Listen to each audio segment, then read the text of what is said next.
Running out, Wade driving kick. Dragic blocked on the outside. Contact. Walker comes away with it. Dwyane Wade is beyond himself right now. No, I haven't looked at it. It's pointless now. It ain't gonna change anything. I thought I did, but it wasn't called. So the Hornets beat the Heat for the third straight game. Wade goes up for the game-tying basket and draws contact, but no foul. Gabrielle Union is not happy, says there should have been a foul called, and voiced her opinion on Twitter defending her hubby.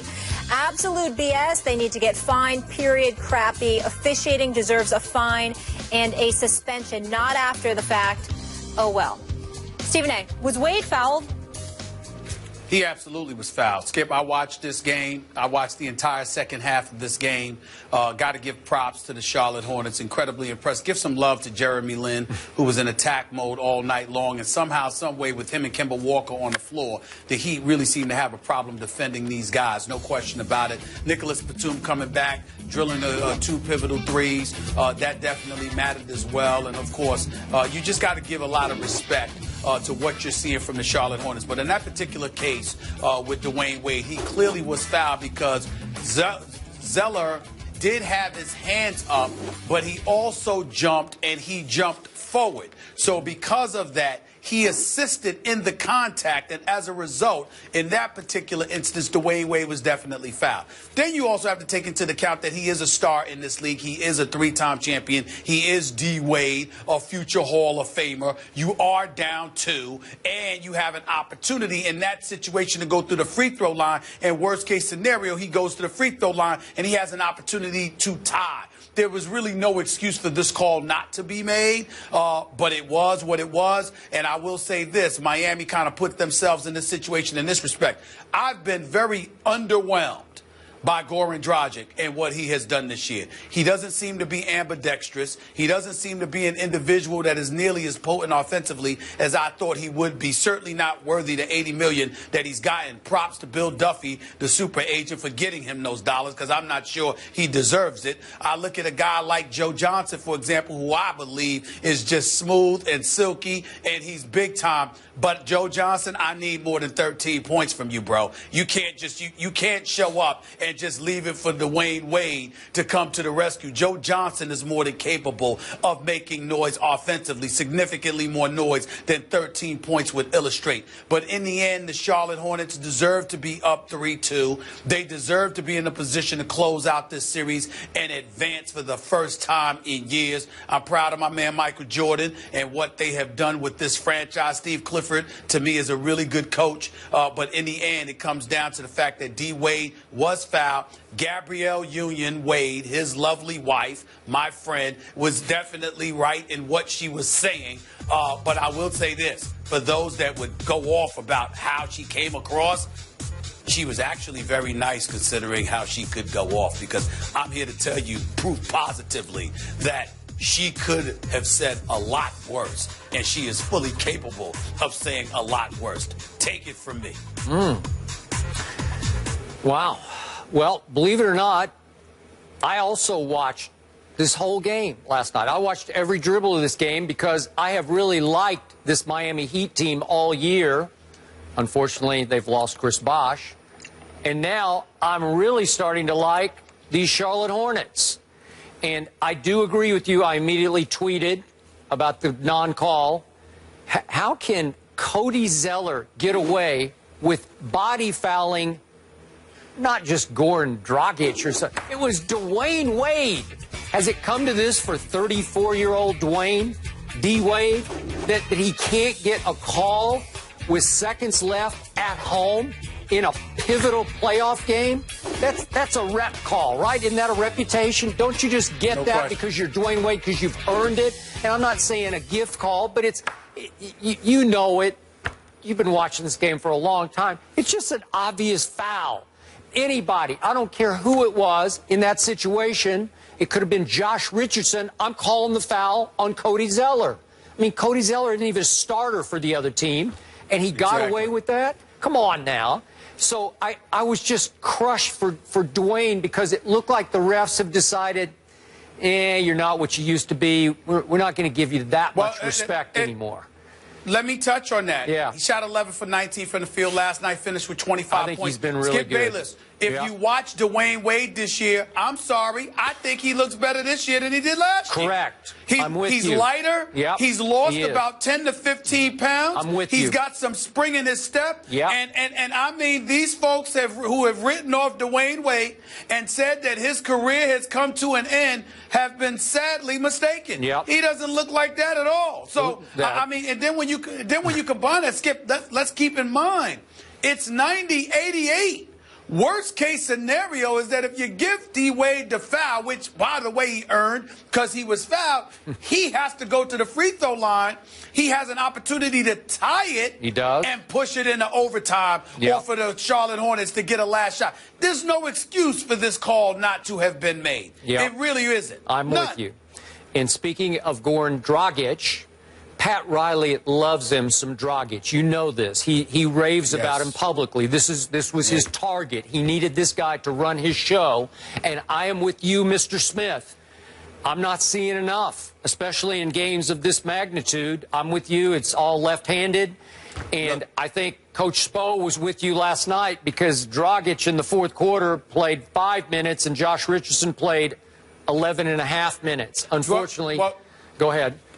Josh Richardson is playing better defense. He is. This is a fabulous young rookie. He's got tremendous potential. And by the way, he's looking better than Winslow. Justice Winslow, you know how high I was on Justice Winslow. He is a stout defender. He's got a bright future as a defender. But if he really wants to be a star in this league, he has got to develop a perimeter shot because the brother can't seem to shoot from the perimeter. He's got to do something about that because he can defend, and you need him on the floor. But I love this kid, Richardson. I am very underwhelmed by Goran Dragic. Nice guy, and you know how much I revered the great Pat Riley, who I had the pleasure of seeing in Game 5, in Game 4 in Charlotte when I was there the other day. But I don't care how much Pat Riley loves Goran Dragic. I don't, based on what I'm seeing. The man needs to play better. I mean, my God, could you use your right hand? Could you do something other than dribble and shoot with your left and go left all the time? Could you do something? Because it's just I feel bad because, again, there's also, it's important to bring up also, Skip, Chris Bosh is at odds with Miami, according to the reports, because he believes he's ready to come back, and Miami is like, nah.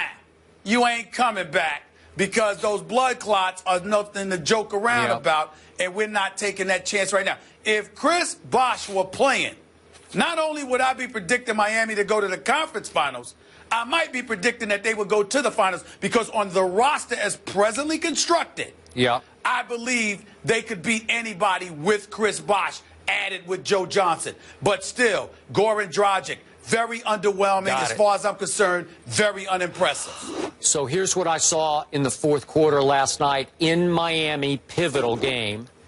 I saw the Hornets want that game worse than the home team wanted that game. I saw them scratch and claw and dive and bounce, and they just scrapped for that victory. They got all the loose balls. They got the loose rebounds. And thank you for bringing up Jeremy Lin. I occasionally go back and forth with my man Nelly, obviously a part owner with the great Michael Jordan, because I think their coaching staff gets driven a little crazy by Jeremy Lin. As you know, he plays a little recklessly. Sometimes he looks like he's completely out of control. All I know is when he comes on the floor, stuff starts happening.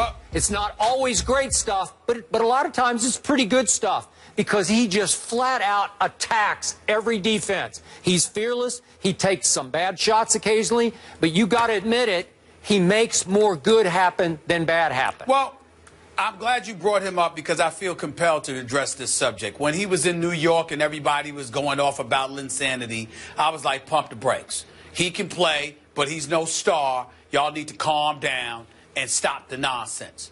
I stand by that. I've always felt that way, but I think people interpreted that for me saying he can't play. I never said that and never would. Jeremy Lin can play. Jeremy Lin is a spark plug. Jeremy Lin's got a lot of heart, and he deserves a lot of credit. And when he is on the court with Kemba Walker, They seem to be a different basketball team against this Miami squad. And Nicholas Batum, huge pickup for Charlotte in the offseason from Portland. As far as I'm concerned, I look at the combination of those three on the court, with Courtney Lee, I might add. It's relatively small, don't get me wrong, but I just love the heart that they have. You're playing for Michael Jordan. As great as Michael Jordan was, what is the top thing we raved about with Michael Jordan? He was an assassin, wasn't scared of anybody, had a heart of a lion. He would come at you. And what I'm seeing, certainly no miniature Michael Jordans in terms of ability, but I'm seeing guys that got a lot of heart, ain't scared of anything, and are willing to take on challenges, and I like that about Charlotte. I like it a lot. You know, my phrase when I covered Michael in Chicago, my phrase for him was supremely talented overachiever. Obviously, he was supremely gifted, but he played every night, every possession, just possessed to win the basketball game, played with rage to win. And that's starting to rub off on this basketball team. It's not the most talented team, but man, they play so hard with such heart. Lynn is a spark plug, but I like all of them. They're not afraid.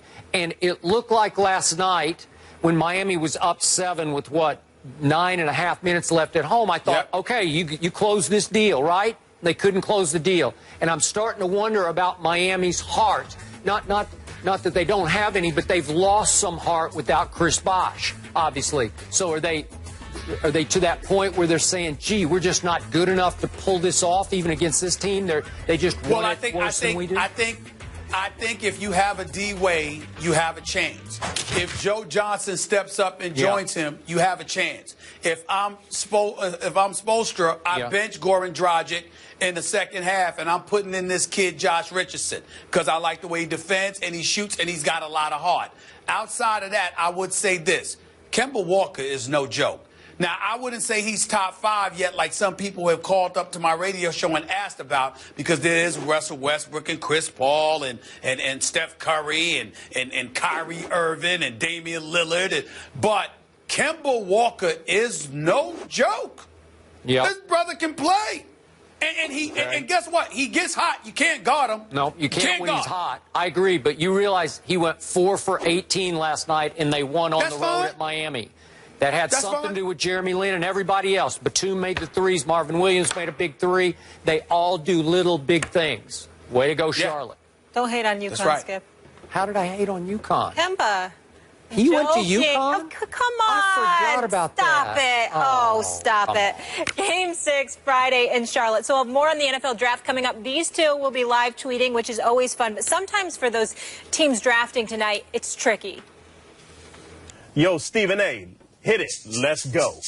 This speech is my recital. I think it's very vital to rock. A rhyme. That's right on time. It's tricky. Here we go. It's tricky to rock. A rhyme. To rock. A rhyme. That's right on time. It's tricky. Tricky. It's tricky to rock. A rhyme. To rock. A rhyme. That's right on time. It's tricky. Tricky.